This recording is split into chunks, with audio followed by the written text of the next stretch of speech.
বিসমিল্লাহির রহমানির রহিম। আজ আমি আম দিয়ে টক ডাল রান্না করব। তো কিভাবে রান্না করি আপনারা দেখেন। এখানে আমি ডালটা ধুয়ে নিছি। তো পরিমাণ মতো পানি দিয়ে দিই।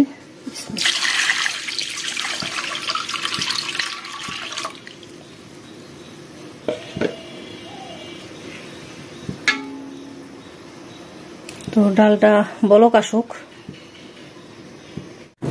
আলহামদুলিল্লাহ, তো আমার ডাল বলক এসে গেছে। তো এখানে আমি কিছু পেঁয়াজ আর কাঁচামরিচ ফালি দিয়ে দিলাম, আর হাফ চামচ আদা রসুন বাটা, আর হাফ চামচ হলুদের গুঁড়া।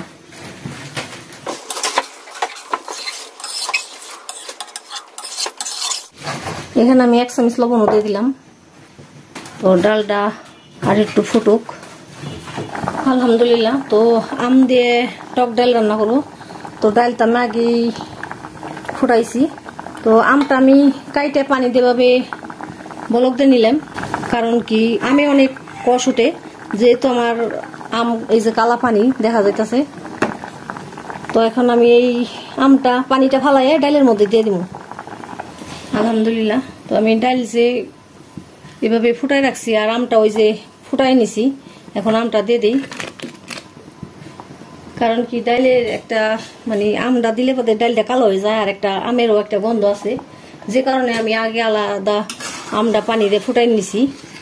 তো পানি আমি ফালাই দিছি। এখন আমি এখানে আরো 5 মিনিট জাল করব। জাল করার পরে তারপর বাগার দিব। আলহামদুলিল্লাহ, তো টক ডালের জন্য বাগার দিই। প্রথমে আমি তেল দিয়ে দিলাম, তেজপাতা দিয়ে দিলাম, জিরা দিয়ে দিলাম। অনেকে সর্ষে দেয়, কালি জিরা দেয়, তো আমি জিরা দিয়ে খাই, এই কারণে জিরাই দিছি। তো রসুন কুচিগুলো আগে দিলাম, পরে পেঁয়াজ কুচিগুলি দিয়ে দিলাম। আলহামদুলিল্লাহ, তো আমার এই যে বাগারের পেঁয়াজ রসুন জিরা তেজপাতা লাল হয়ে গেছে। তো এখানে আমি এখন বাগারটা দিয়ে দিই ঢাইলে।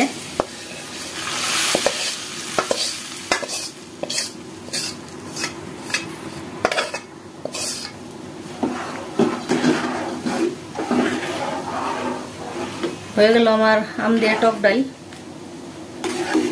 তো আপনারা ওইভাবে বাসায় ট্রাই করবেন।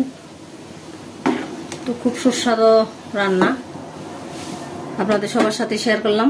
তো আমার ভিডিওটা যদি আপনাদের ভালো লেগে থাকে তাহলে অবশ্যই একটা লাইক দিবেন, কমেন্ট করবেন, শেয়ার দিবেন।